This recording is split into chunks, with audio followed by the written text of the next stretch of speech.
Hello, ladies and gentlemen, and welcome to a Geek First Review. My name is Trasnell, and today we're going to be talking about The Lodge. I hope you've heard of this movie. It kind of fits in the Geek First. I feel like we have like a bunch of genres. We either have we have the three. We have the main geek, Star Wars, Marvel one, of course, comic books, superheroes, space adventures.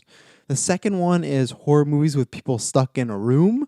What was the last one? I mean, Dale did The Platform. We did a Saw retrospective. All these movies where it's like these people wake up and what's the deal? We love those. And then the third one we love is just weird horror-esque. There's a house, there's something going on, there's maybe a lodge, and something seems not quite right. So that's what I'm going to talk about today. I'll give you a non-spoilers version, and a spoilers version as usual. And I think you definitely go watch the movie. There's a recommendation, and come back, as a spoilers review is going to be, I think it's going to be lots of fun because there's lots to get in this movie. As always before, for the video and audio feeds, if you want to listen or watch us, just head down to the description below. We got everything you need there: Spotify, Apple Podcasts, Stitcher, YouTube. If you like what we do, if you really like what we do, please leave us a review on Apple Podcasts. We're trying to get to 200. We're very, very close. Please leave a written review. Those are the ones that help to get us to our next milestone. And then if you really, really, really like us, if you really, really want to be our lover, you can go over to Patreon, support there. You can get many tiers. Right now, any tier, because of COVID, we are, what is it? We are movies. That's the main thing, because COVID, not many movies are coming out, right? So we've been doing this past few months. We've done a lot of different movies. We've done Snowpiercer. We've done Darkman. We've done Dragon Ball movies. So you can go there, join any tier right now, and get a movie reviewed for you. And we're also reviewing the Arkham game, so that's going to be lots of fun. And yeah, lots of other stuff, exclusive episodes, early episodes that are just going to stay on the Patreon feed, ad-free feed. So lots of good stuff there. And then the big thing is, June 1st, we're getting closer and closer. Every time I look at that schedule, it gets scarier because it's getting real. June 1st, Geek Ultimate Alliance is launching. That is a podcast network produced by Geek First, 5 days a week, Monday to Friday, 6 shows. I can't remember. I think it's almost near the double digits of hosts. We got a slew of talent. Go back in the feed I think it was last week, yeah, because we revealed it May 1st. So go back last week, get all the details. Soon we're going to, follow our social media, follow the links. That would help us greatly, too, if you go follow those channels, whether it's social media, Twitter and Facebook, the feed, because we're going to try and grow that. And I think you're really going to like what we're putting out there.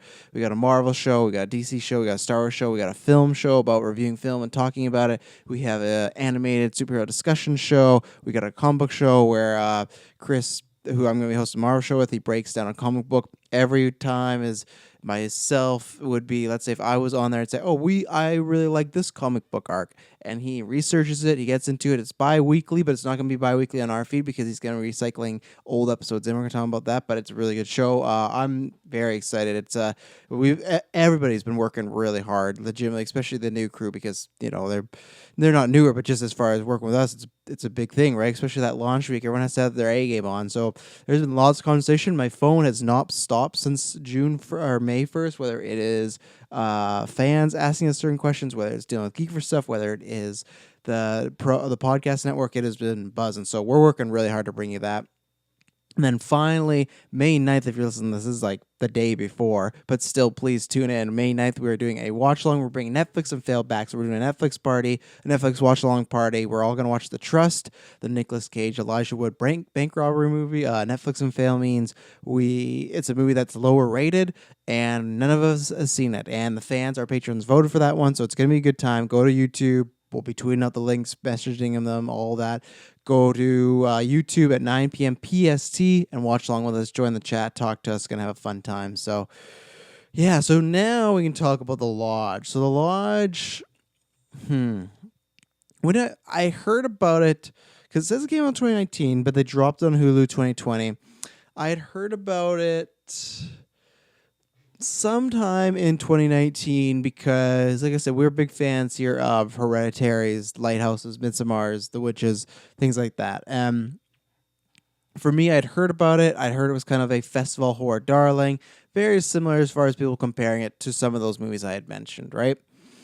And with those movies, I always have a soft spot for them because I love weird movies. Now, and I think especially too, like if you go back on our reviews, like I think Hereditary, other than Taylor, who I don't think he likes Hereditary. When we did our Golden Geeks, I was probably the most down on it, or even something like Midsommar, where I don't think it's a knockout or a home run. But there are movies that I always appreciate because I feel they bring a different art style, they have a different look, they have just a vibe that is exclusive to that type of movie. So, and I think it's very hard to do because my favorite horror movie of all time, it's kind of like a tie, right? My kind of go-to popcorn flick is Nightmare on Elm Street, but then after that is The Shining. And The Shining is that's what got me into these type of film. That's the ultimate perfect storm of weird ass film. You have kind of ghost like stuff going on. You have great acting, great cinematography, great directing, great writing. And to me, I always, which is an unfair thing, but when I always think about these movies, my bar is always The Shining. And that's why I love Doctor Sleep. I think Doctor Sleep skewed a bit more towards the mainstream.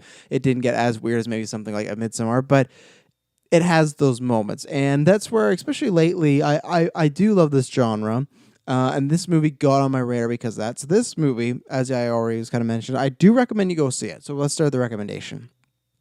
I think if you like any of those movies I mentioned, like I said, The Witch, Lighthouse, Hereditary, Midsommar, The Shining, stuff like that, psychological thrillers. Like I said, if you like movies where you take a certain group of characters, you put them somewhere, and something doesn't seem right, something is off, and you don't know exactly what it is, this is your type of genre. And also, if you like and can appreciate slow moving films, I'm not saying you have to appreciate. If you're not a fan of these movies, it's fine. There's many. That's my biggest complaint with Hereditary. Is I think you could have cut some time off it.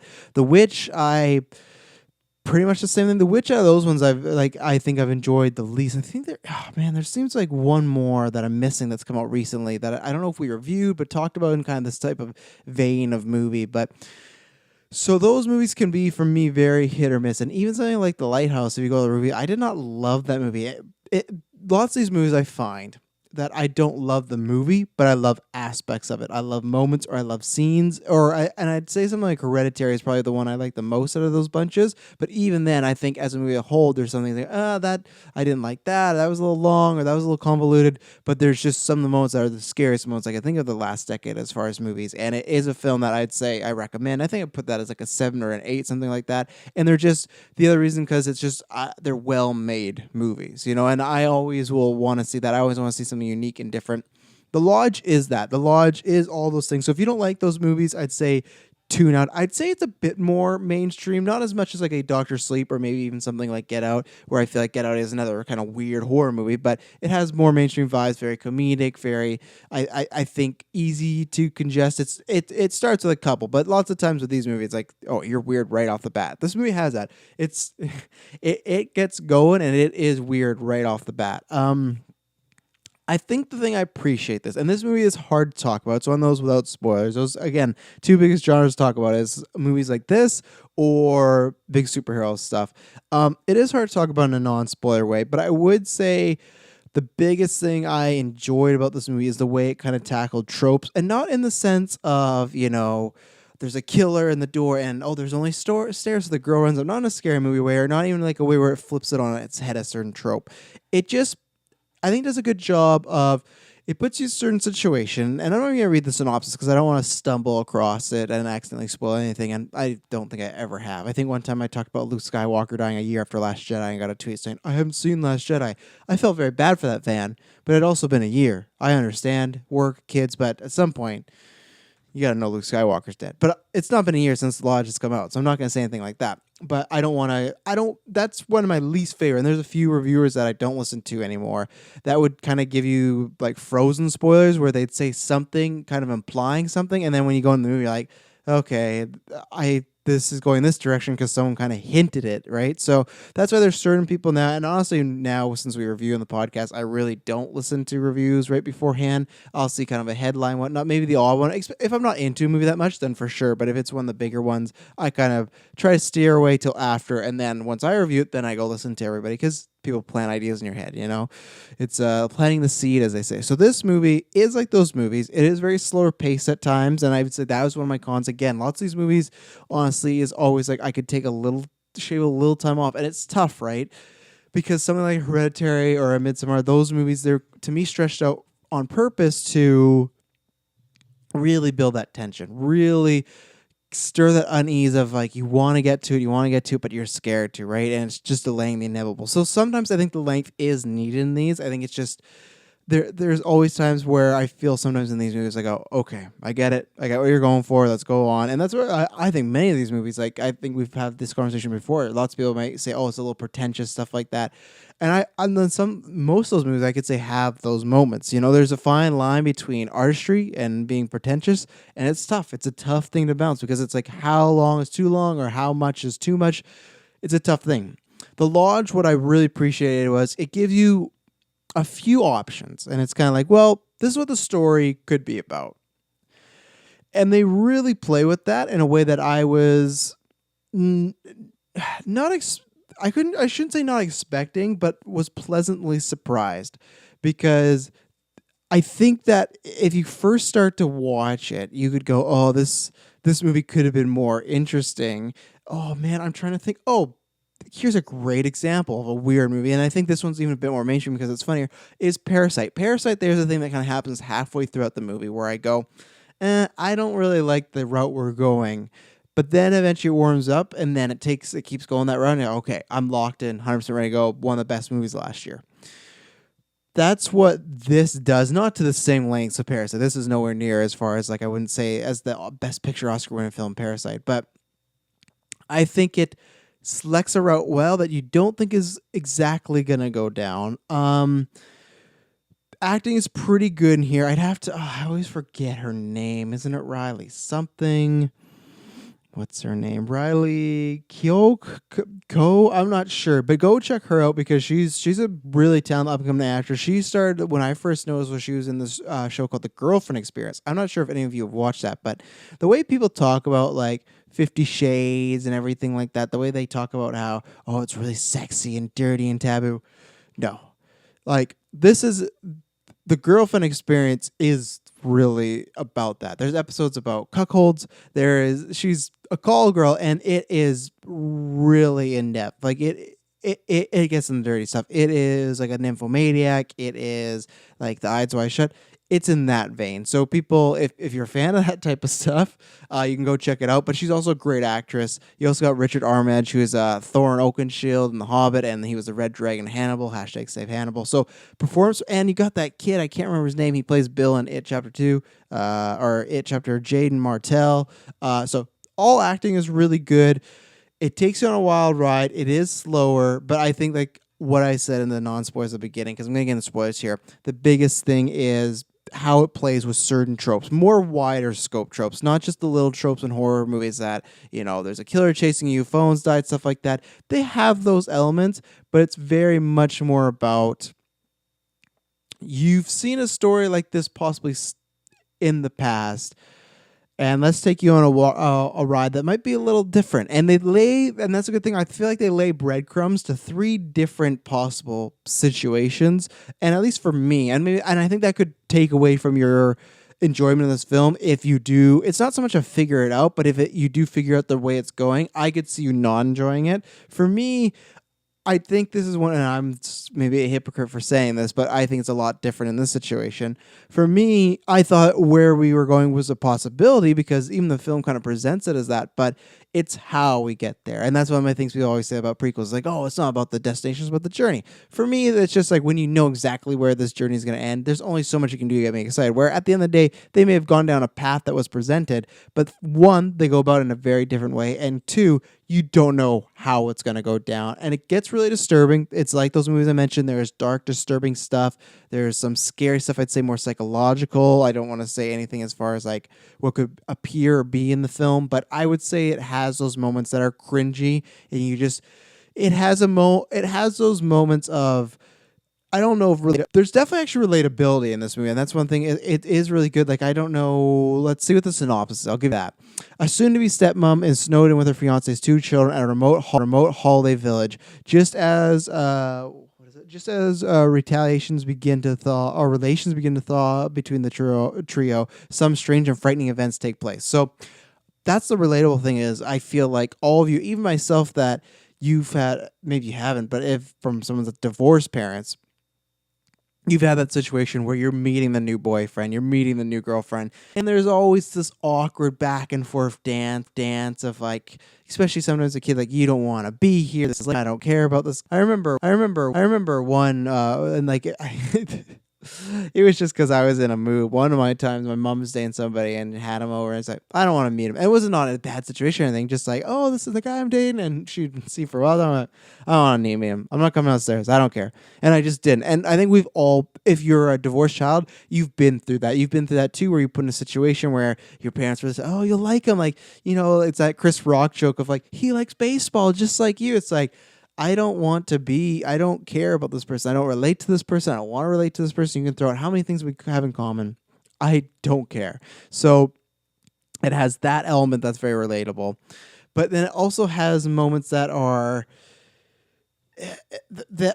kind of hopefully not relatable, but if you were in that situation, you'd be fucking freaked out. And I think they do a good job of tension in this movie. I think that you do always feel uneasy, especially at one point in the film, things take a turn and you do feel very uneasy. My problem was when they take that turn, I think they took a little too long to get to in the turn, like when you're turning, you eventually take a circle. What happened is I think they were doing circle and then they started to go straight a little bit and then they went back to the circle.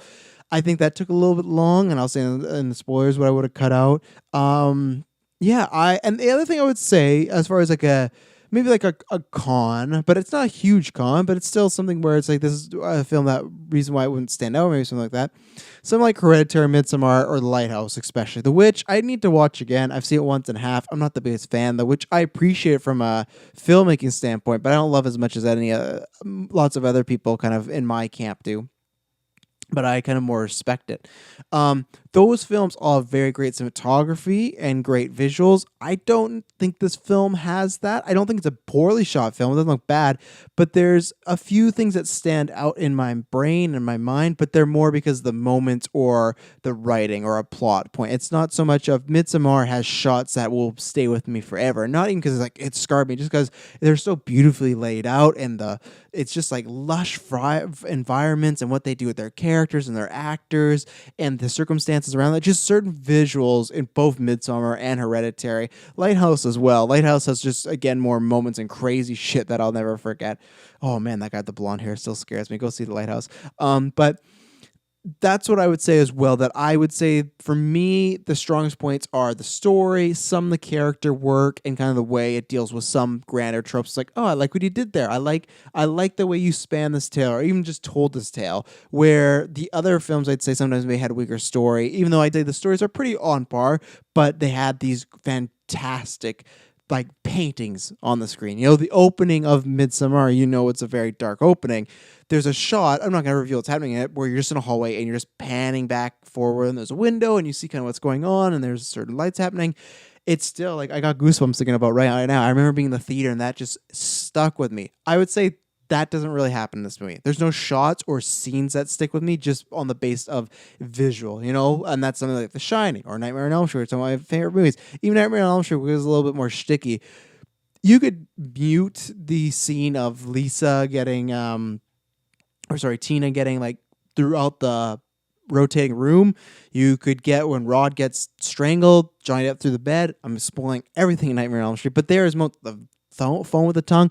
There's moments like that stand out. Even if you muted it, you had no subtitles, you go, I remember that. I don't think I will remember this other than there's one particular thing, but it's just kind of a bit more provocative. I'd say that's why. So, yeah, I would recommend it to if you like those type of movies. If you don't, this isn't going to turn you, unless you really like one of the actors that are in this, then check it out, or even the director. I don't think I've seen any of their work before. So that's what I would say. Those are my recommendations. I'm going to get into spoilers. I think it's going to be a fun spoilers conversation. So 3, 2, 1. I did that really in reverse.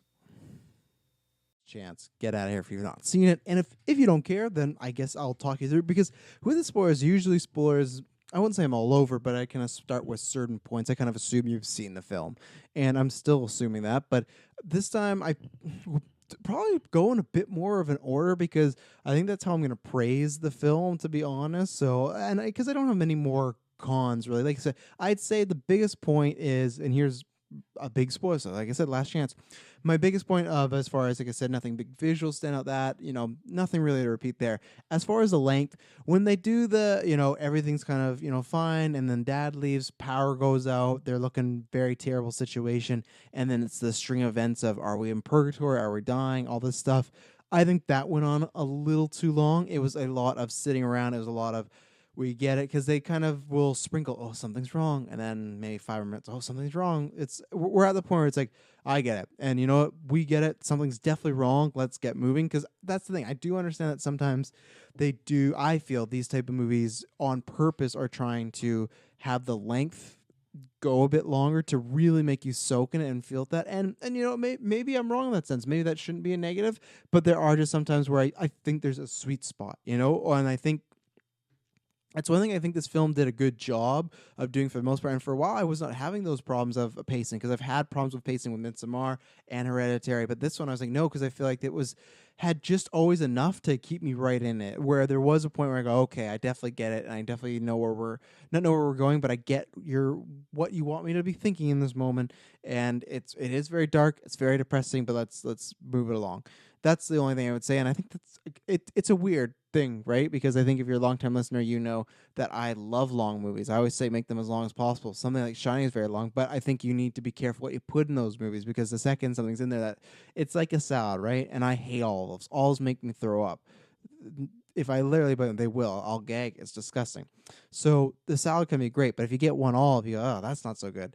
I don't think there's anything throw up worthy in this movie other than maybe some scary stuff. But that's what I'd say. That kind of happens with the length. It's like the salad can be great until you get one bad thing. And the same thing. There's many 3-hour movies that I love, but if you put in one bad thing, that takes it down. And you go, that could have been cut. That could have been cut. Only be long if you have what needs to be. And I think some of that time, kind of in mumbo jumbo, like in limbo, trying to figure out what's going on in the movie, could have been a little shortened.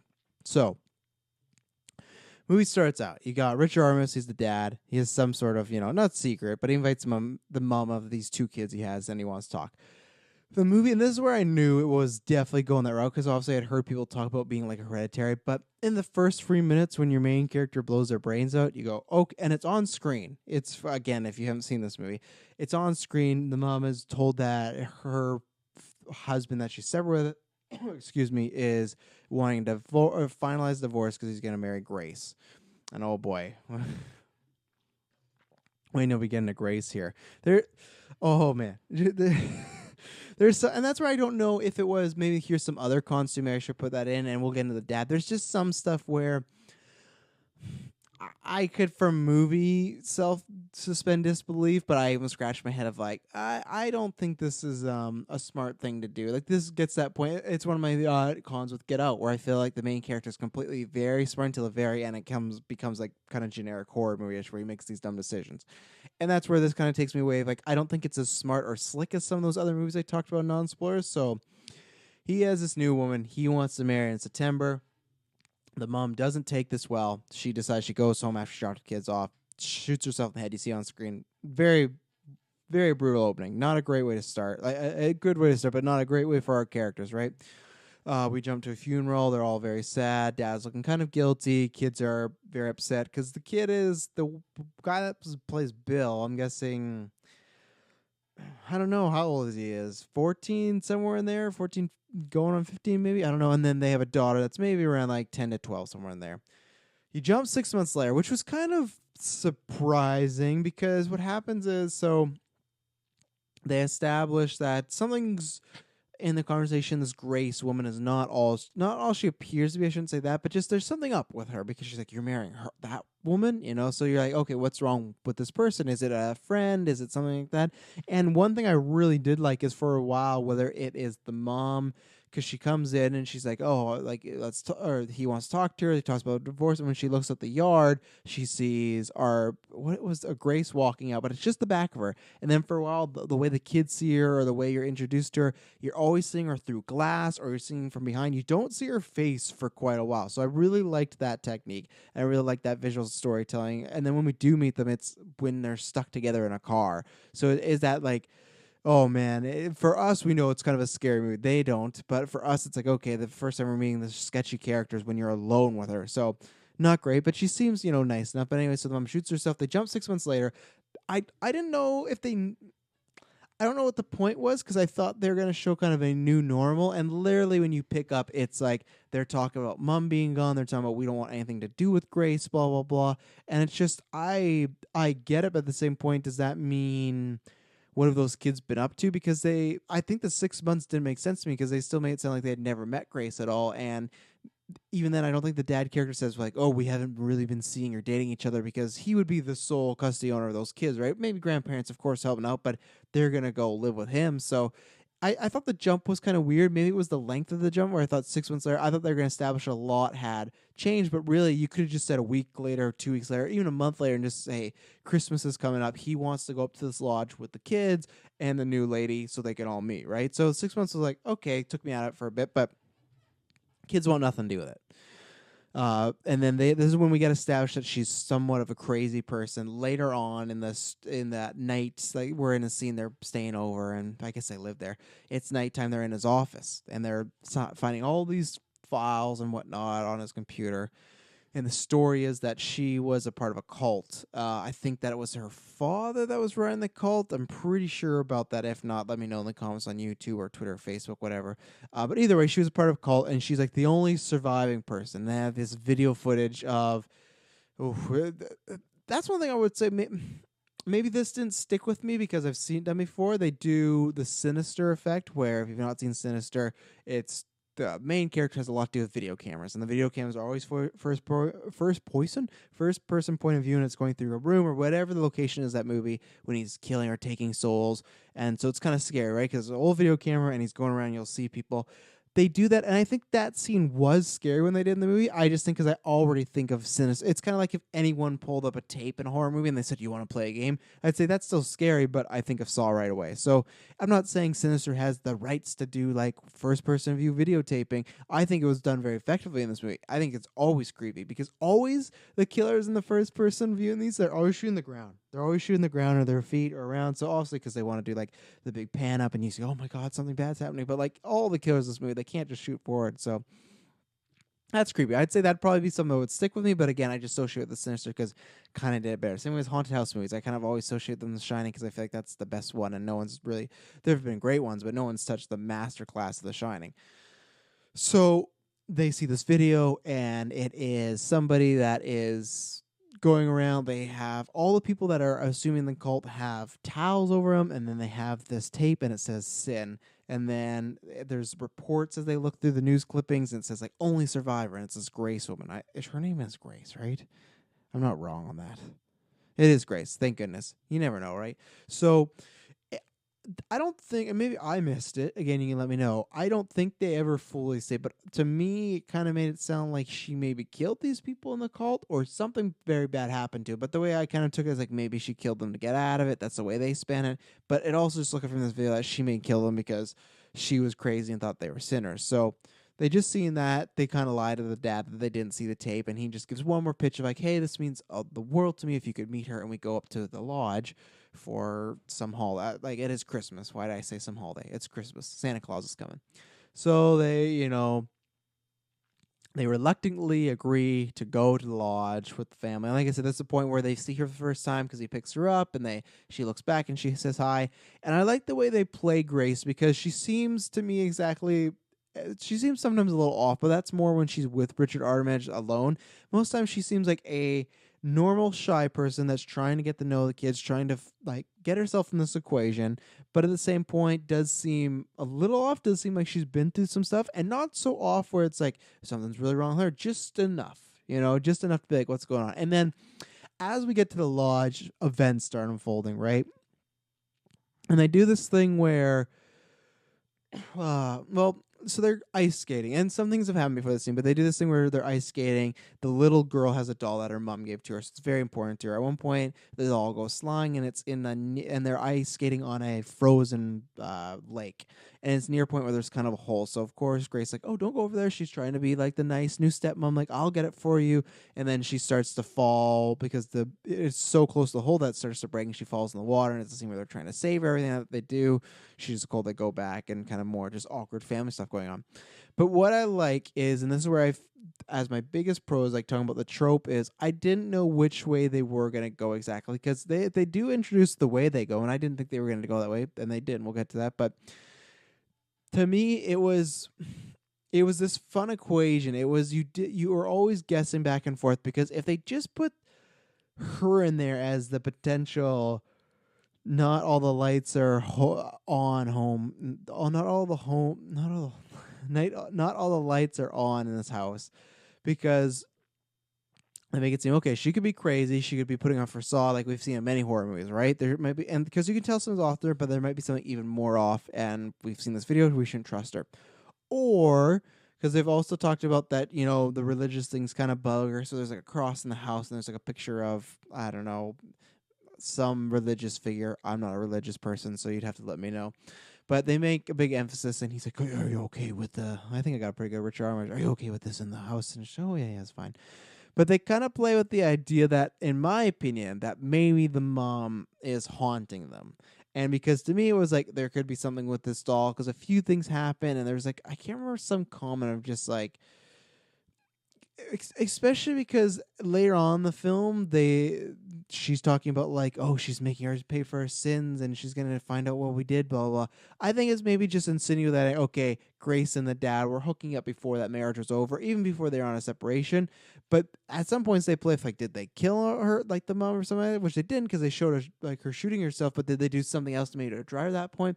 I don't know. So that's what I liked, is like, it wasn't the classic, like, okay, it's our main kid characters with this person that's untrustworthy, or it's a family with a potential ghost situation. It was doing both those, and it did those pretty well, in my opinion, like balancing the right act, because I feel like every time you start thinking of, oh, this is a story where the mom is haunting this chick, and this poor lady is, because she's had a checkered past and she's on medication, no one's going to believe her. They're going to think she's crazy, but really there's some sort of ghost, because there was some stuff happening, which some stuff gets explained later. Some stuff was just like a coincidence, like the ice thing, or it's the classic story of she is going to lose it. There's certain things, situation, maybe these things that could be attributed to, is it a ghost of mom? She's just hearing or seeing. So they play with that. Now, here's the part where people are, as far as characters being dumb. So I have 2 kids, and luckily right now I'm in a happy relationship. We got engaged in the winter. Speaking of laws, Christmas, we got engaged in the winter. Hopefully get married in 2021 or 2020. No, what is it? 2022. That's the date we've kind of been talking about, but who knows with the world being the way it is. So right now we're happy, plan on having a great life together. Let's say something happens. Let's say we break up. Let's say, oh, let's do this and go to the screen. Let's say I die, and Emily, who can check out Netflix, fail. I want her to live a happy life, and I want her to go date somebody. I want her to find somebody. Now, and maybe this is just us, because I would say the same thing that happened to her. There's a part of me, and this is why maybe here's a con too that I should have mentioned, but it's kind of tough and non-spoilers. I think we could have got a little more time with Grace and the dad. What is even the name's dad? What's the dad's name there? Richard. I think we could have got a bit more time with Grace and Richard, because I really need to buy that this guy, because he's a writer. They established that that's how he probably came across this situation, or has these files because he was writing about these cultists and maybe met Grace somehow. I needed a bit more time that the guy with 2 kids that's a single dad was going to put his children around this potential harmful person. Now, I don't know how medication works. I've never dealt with a cultist. But in this movie, the way it goes, obviously they kind of do some things happen to her when she's off her pills that really push her forward. So it's not really her fault, but still, it seems like still has a lot to work through, even the best things. And she is very nice. I like that they have a good chemistry and whatnot. Like they're kind of doing the, having sex and trying to be all quiet. So they're in a happy relationship. But it was still, I've definitely dated some people in my life that maybe were questionable. No one like this. No one that I've called, but questionable. But I think with me, if I was single and I had kids, and this is maybe just where it's a personal thing, I don't think I'd be taking a chance on the cultist no matter how much I liked her, So that was one thing I didn't buy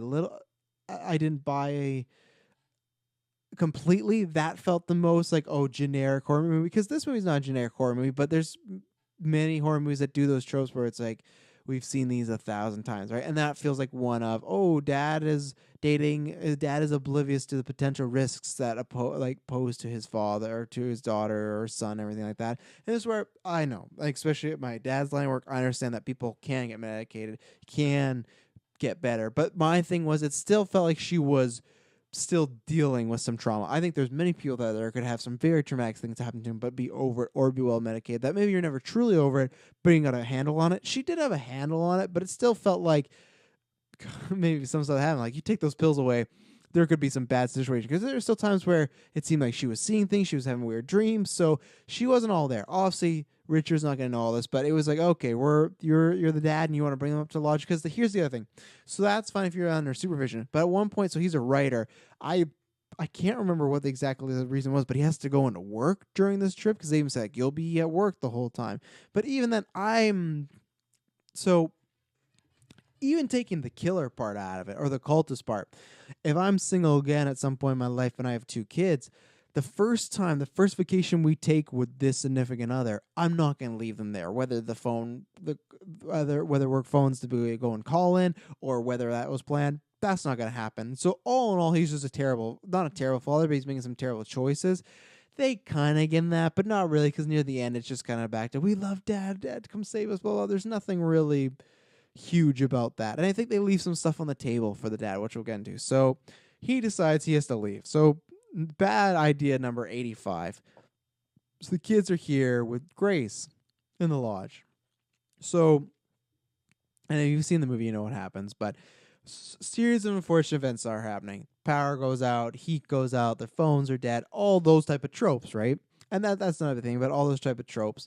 What they're kind of doing is setting up that, again, something's not right. The dog goes missing. She had a dog, Grady, and all this gets revealed what's going on. But then what happens is at some point, and they also, actually, before you get that, they also set up this relationship between her and the son, which didn't think was necessary. I know she's done nudity in the girlfriend experience, but they do this thing where the son is watching her shower, and they have one conversation about that, about like, oh, why were you watching me shower? Like, what were you doing in there? You know, so they kind of set up that there's some intensity between these two, and then but eventually he just kind of 2 scenes later apologizes by making her hot chocolate. So it was weird that they added this kind of subtext in of the son.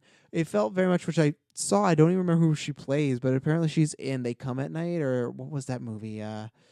I think it was They Come at Night. And there was the same thing where the son had like, there was a family and they had this place safe and they meet this other family, and the son kind of has some sexual feelings towards one of the other characters, right? And shouldn't be, because she's with somebody else. And that was this sort of thing where like, okay, where are we going with this? They don't really go anywhere with it. Same thing with the dad at the end. You know, the kids do something very bad, but we'd never get that really addressed, even if it was a little bit. I understand when the dad shows up, shit's hitting the fan, but there's just certain things where I think you could have expanded upon.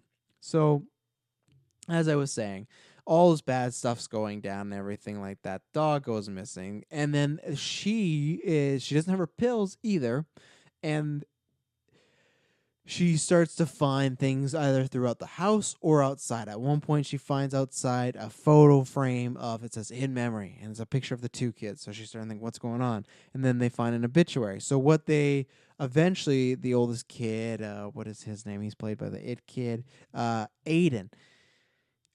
He kind of puts forward that they must be in purgatory. And he's like, well, if we die, we probably wouldn't have known we die. We froze to death, blah, blah, blah.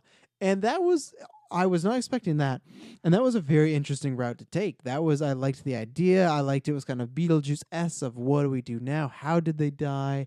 Is there going to be something even more scary? Because I did think it was going to be, I honestly did, when I heard about the Hereditary Midsommar comparisons, which not gonna spoil it, but it's one of those movies that's not completely supernatural. I did think it was gonna be more supernatural, The Lodge, just the way people are talking about it. So I was expecting, when they did say we're in purgatory, I'm like, okay, this is gonna be interesting. Not that the rest of the movie wasn't interesting, but when I thought there was a plot of like, okay, there's these characters that died in this lodge, and I thought it was gonna be a bit more like very dark family drama of, okay, let's say you're stuck in purgatory and you are stuck with this woman, because at one point even the kids say like it's because of her mom's gone, you know, and I'm sure she knows that the kids are resentful of her, and the mom killed herself because she chose to, but their perspective is, you weren't around, our mom would still be around. So they think they're stuck in purgatory.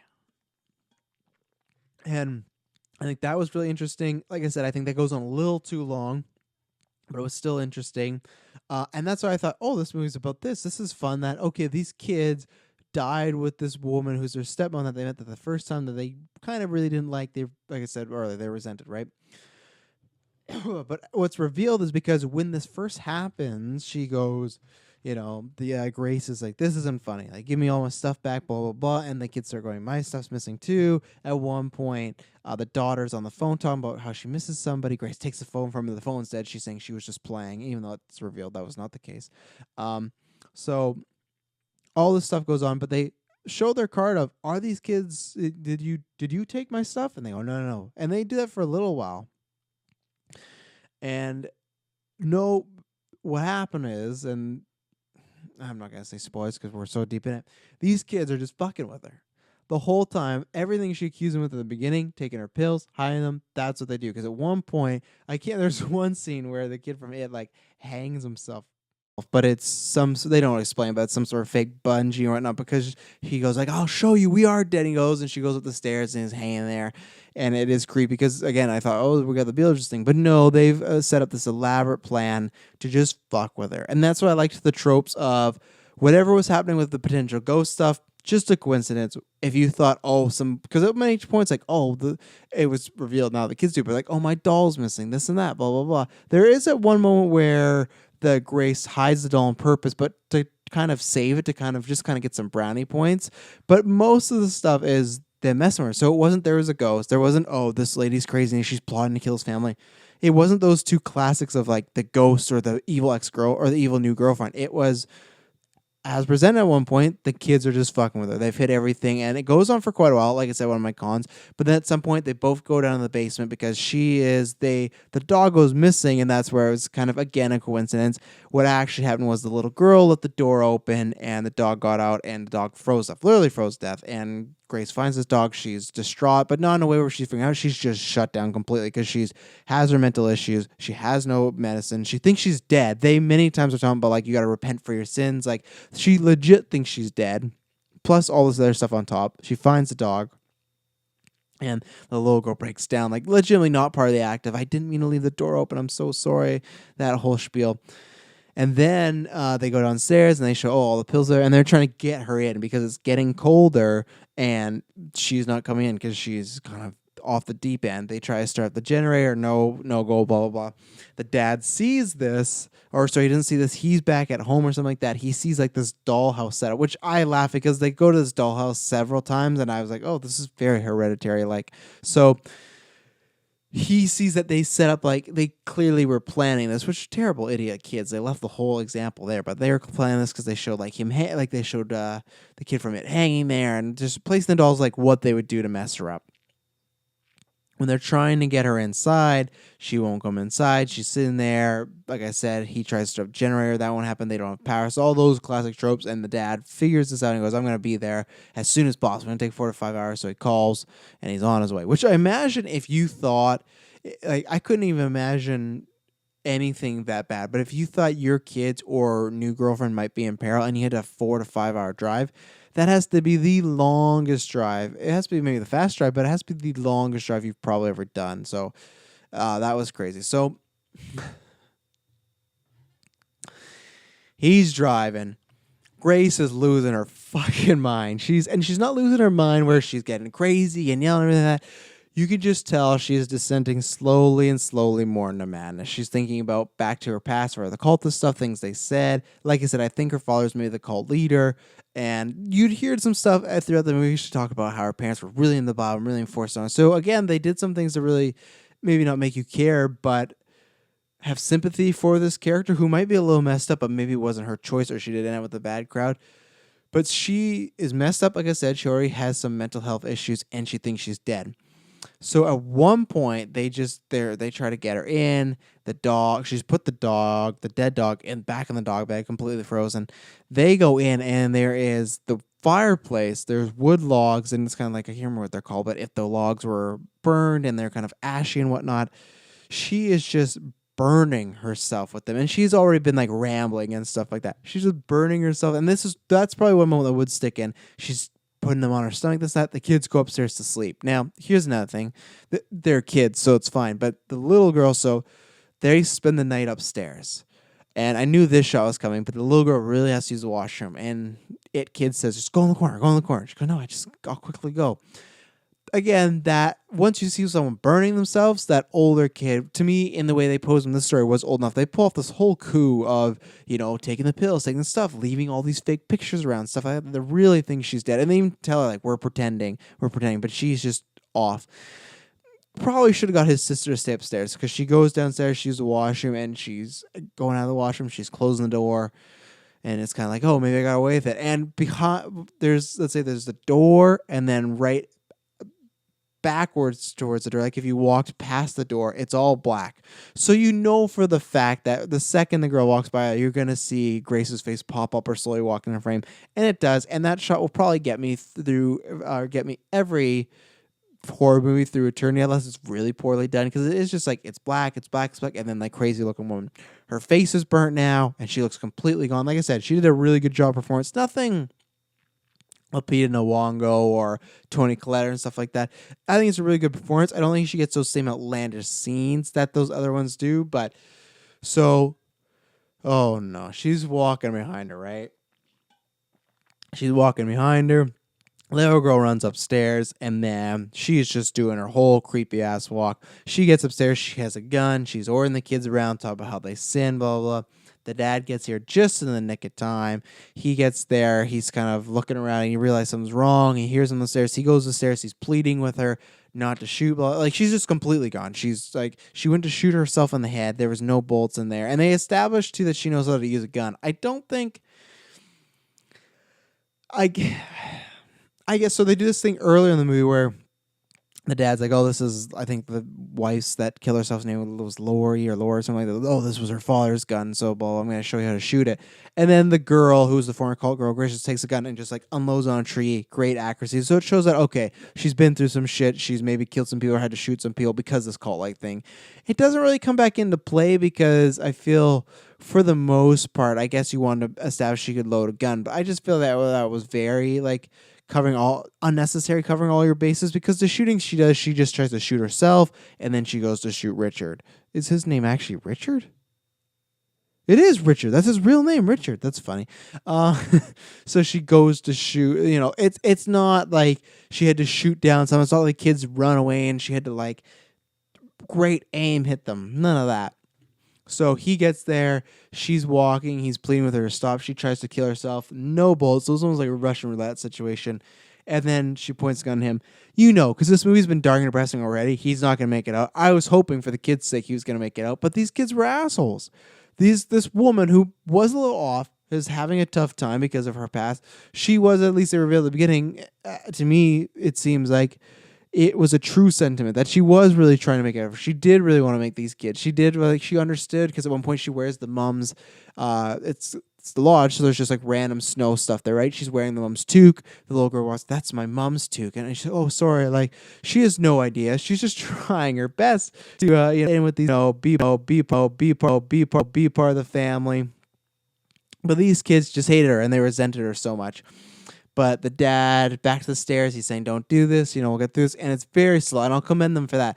Like, he grabs her arm, and it's really slow, and he takes, like, one step. They are really building tension. That's where it works. It's like, can he get that gun out of her hands? Can he calm her down? Because for a while, she's not saying anything crazy. She's just kind of standing there staring at him. But no, she points the gun, and she shoots him, blows him away right in the head. The kids run away, and then it's a scene where... It was definitely not meant to be funny to me. It was just funny where kid takes his sister, we gotta go now, and that's all good. They jump in the car, you hear it start. And when you get outside, all you see, and he is younger, so I imagine he has a license, but all you see is like he's driving backwards and he's going into snow. Oh, sorry, excuse me. It's 3:30 in the morning here. That's because my job, and don't know when else I'm gonna review this movie, so I gotta do it now for you, the fans. That's what we do here at Geek First. So let me take a drink to get the whistle loosen up. So the kids get in the car and they're backing it up, but I don't know if it was trying to show that it's so snowy, which it definitely was snowing. They do that. They show snow plows a few times. Even though this lodge is far out, there's still like a path. And even our character Richard, he like bumps into snow plow, and he's like, "I'm going that way," so they plow it for him. Maybe you should have had them come with him just in case. But I didn't know if they were going for he didn't know how to drive or the snow was too much. I don't know. It was kind of a comedic scene because she's just walking out. She walks to the car, they're like, "No, no," like it's from afar. There's not that much acting, but it was just I don't know. It felt a little anticlimactic. I didn't need them to drive and her shoot the tire out or anything. It just I wish something maybe more a little bit happened because you get that and then you cut to the house. They're at the dinner table. She's just saying weird, crazy God stuff about religion and purgatory and blah blah blah. And then she's putting the movie ends with her. They're at the dinner table. The dead dad's sitting at the dinner table, still dead. They're there. She gets taped. She puts it on their mouth, and it says sin, and then it shoots to the gun. So to me, confirming of if you didn't already know, like I said, maybe they confirmed, but if they didn't at the beginning when they showed that video of her at the cult center, and it'll only be the one last left. Because what happened, maybe I didn't mention, is that when they're showing the video, it's all those people with tape on their mouth and it says sin. At one point, goes to a mirror, and you see that it's a Grace, younger Grace, controlling the camera. So to me, maybe this was trying to show that she killed those people. I think we kind of got that. I didn't think we needed that confirmation, and especially though it's a muddled thing though because maybe she did kill those people, but in that situation, did she kill them because she wanted to escape, or did she also have another mental breakdown? Because she had a mental breakdown, it can't feel too bad because they make it sound like this cult was really shady doing some stuff, but at the same time maybe they weren't. Maybe that's just the idea that it broke and that's the only reason she killed them. I don't know, so that's kind of left up to interpretation. But she goes to the gun, and then fade to black or cut to black, and you just know that those kids are dead. And yeah, that was a movie, and it was disturbing at times, very dark. And that's the thing I would applaud it for. My final thoughts is here that I love the route went because I love I like a good morality tale. I'm a big fan of Afraid of the Dark and Goosebumps, and those are shows and whatnot, horror anthologies for kids, right? But there's always still a lesson there. Watch Zebo the clown from Afraid of the Dark. This guy steals his clown's nose. It's just like a joke. And then this clown goes after him. I don't think it's Zebo. What is it? The Crimson Clown. And it's also the clown goes after him because the guy... Oh, that's a separate story. The clown goes after this kid because he takes his brother's money that he was going to buy Mother's Day from present for, and takes it and buys a new video game. And the moral lesson is the clown comes, scares him, almost gets him. Don't be a little shit. This is it's tough because no kids are going to be watching, so you're not going to see this. And the kids, there's no morality because it's unless they get saved, but that's not insinuated at all, they're getting killed for their misfortunes here of doing this terrible prank. So I did at the end of the day, it was just it wasn't no ghost. It wasn't the crazy woman who did become the crazy woman, but it wasn't her that set all this terrible stuff off. It was because you decided to fuck with her. And that's where you don't think these kids deserve to die, but they really put her through the ringer with not only taking her pills, which this woman clearly needed her pills, leaving all these obituaries and little hints that we might be dead. Very, very brutal. So at the end of the day, these are kids, but it felt like that Goosebumps episode of you fucking rotten kids. You deserve this. You deserve this because everything probably would have been fine if you wouldn't have, decided to take her pills and they take her food. They take everything. So, and they're of course snacking on this food in times where she's not around. So that's what I liked was, as I said in the beginning, the playing of tropes. It wasn't the ghost. It wasn't the girlfriend. It was because they present that when she says, "Hey, did you take my stuff?" And they go, "No." So for me, it was that is too easy of an answer. But that was the answer. It was the easy answer. No, these kids were literally just messing with her because they're little shits. And I liked that morality today. I liked the simplicity of you got your dad killed and your aunt you killed. Why? Because you guys were terrible people. Obviously, they didn't give more backstory of maybe they're, like I said, maybe Grace was with Richard before the separation, so there was an affair going on. So okay, fair enough. There is some bad stuff happening there. But at the end of the day, I don't know if it warrants this, and that's kind of the idea, and that's where you feel bad for these kids. But and I didn't want these kid characters to be killed, but it is to a point where you went a little too far, and that's what I like, and that's what I liked. These little kids were the little puppet masters, and I appreciate that because to me, if you went the two routes of crazy woman's gonna break Shining style, Jack Nicholson's character, Jack Torrance, is an alcoholic. He's abusive. So it's when he gets put The Shining, it's emphasized even more. So you could do that. Very similar to those type of movies. You just got to put a different spin on it. Or you can do the monster thing, but there's been how many movies where a ghost is haunting you, a ghost of your ex-wife or something like that. I don't know if that's a big genre, but there is with those ones. That's what I appreciate is if you do those routes, they're both plot points that have been done quite a bit. So you got to bring a lot new to it, whether that be story or that's where I feel things like Hereditary or Midsommar. I think Hereditary brings a lot new to it, but where Midsommar might just bring more visuals and it's like, okay, this is some story that I've kind of seen before, but it's so well made. I'm excited to watch it. But no, these kids are, and that's the good thing. But no, these kids were little shits, and that's what I liked is it didn't do those tropes, kind of set you up like, oh, it's gonna be one of these two things. Nope, it's easy as can be. It's the easiest answer. It is exactly what we present to you. These kids are messing with her. Everything in the house that's happening is they're doing, but it blows up in everybody's face, especially theirs, because they're gonna lose their lives. But I really appreciate that. I like that. It's a movie that I honestly don't think I would watch again because I think I return those other movies for great performances or visuals. I think the performances in here are all good. I think because the Riley Koo, like I said, I think that's her name. She plays a very subdued character. So something like Lighthouse, you have Willem Dafoe and Robert Pattinson just chewing the scenery, but using their acting skills to the top tier. You have somewhere on like Florence Pugh, who's just giving a performance with tons of emotion. And Hereditary, you have tons of emotion, but a different route, right? You have someone that's dealing with the loss of a family member, and then Midsommar, you have someone that doesn't know what's going on and is having a little mental breakdown, where she has a mental breakdown, but a lot of it is off screen. It's slowly, but a lot of her mental breakdown is she's gone out there, she sit outside for 5 to 6 hours, and that's her breakdown. So when she comes in, she's gone. So it's either one, it's just, it's all happening in her head, or two, they just didn't write those scenes for her. So as far as a great performance, not really anything that I need to come back to. I think good performances, but nothing to write home about. And the movie, like I said, was Salt. I liked that morality tale. I will get this though in my Goosebumps and Are You Afraid of the Darks and stuff like that. Young kid making a dumb decision. Obviously, most of the time they survive and they go, okay, I'm gonna make the right decision, or they don't. They're not making these type of movies. So, ladies and gentlemen, what am I gonna give this? I'm going to give this a 7. 7 to me, again, I usually give 7 for things I would watch again, but I'm going to give it a 7 because a 6 to me is too low. I'm going to give it a 7 because I appreciate what they went for. To me, they took an ending, a last half of the movie that could be predictable, could be boring, could be kind of like, oh, it's just the kids. To me, and maybe that's why I could see some people being disappointed, like, oh, it's not going to be The Shining where she goes nuts. Oh, it's not going to be a ghost. It's just the kids messing with her, and then she goes to a mental breakdown.